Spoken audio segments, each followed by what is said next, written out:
ছাড়া হলো। আমরা বারবার বলেছি মেরি এই হত্যাকারীর সবকিছু মেরি জানে এবং এই পরিকল্পনাকারী মেরি স্বামী প্রধান হত্যাকারী এবং মেরি হলো এই হত্যার মামলাটার তদন্ত ভার পিআইবি নিক। কারণ যদি পিআইবি না নেয় আমরা এই বিচার পাবো না। কারণ 1 নম্বর আসামি রফিকুল আসামি, কিন্তু এই মার্ডার হওয়ার জন্য সর্বোচ্চ সহযোগিতা করছে তার স্ত্রী মেরি আসমা খাতুন মেরিকে থানা পুলিশ অ্যারেস্ট করলো, ছেড়ে দিল।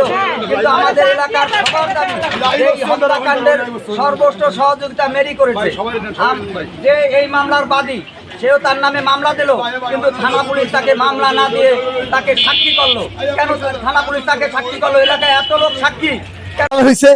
আমরা চাচ্ছি এরা সুস্থ তদন্ত হোক। আপনার মিডিয়া বাহিনী আছেন, পুলিশ প্রশাসন, আইনজীবী আছেন, সবাই আছেন। এখানে পিবিআই তদন্ত গেলে আমি মনে করি সুস্থ অবাধ সুন্দর একটা ফয়সালা আমরা পাবো। এই যে মেরি দীর্ঘদিন তার পাশে ফ্ল্যাটে ছিলেন, পাশের রুমে ছিলেন, সে যদি না জানে তাহলে মারাটা কিভাবে হলো? আমরা পিআইবি তদন্ত করতে চাচ্ছি। যদি পিআইবি না নেয় আমরা মানববন্ধন যতদিন এই ফয়সালা না হবে আমরা রাজপথে যা করা লাগে আমরা রাজপথে আমরা আন্দোলন করে যাব।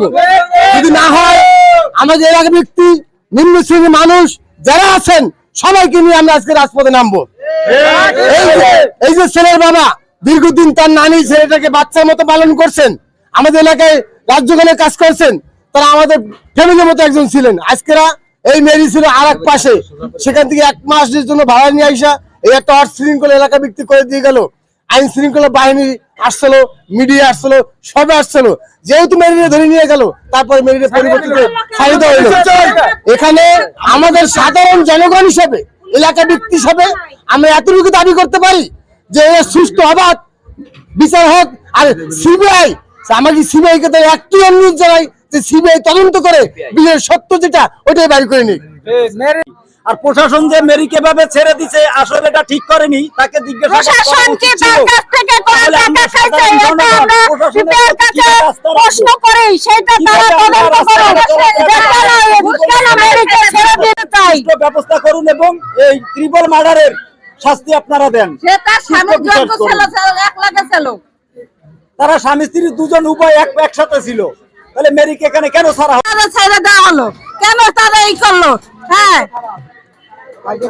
মেরি সব ওর স্বামী আর মেরি এই দুইজন মিলে এই কাজ, মেরির স্বামী এরা দুইজনে মিলে ওপরের পক্ষে থাইকে এই কাজ করছে। তার দুইটা সন্তান, তার মা কিসের জন্য এই কাজ করলো? এরকম সে একজন নেশাখোর, মাদকখোর, সে মাদক বিক্রি করে, সে অনেক কিছু কাজ করে।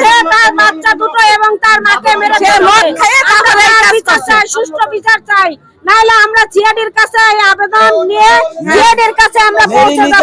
আমরা আবেদন করব।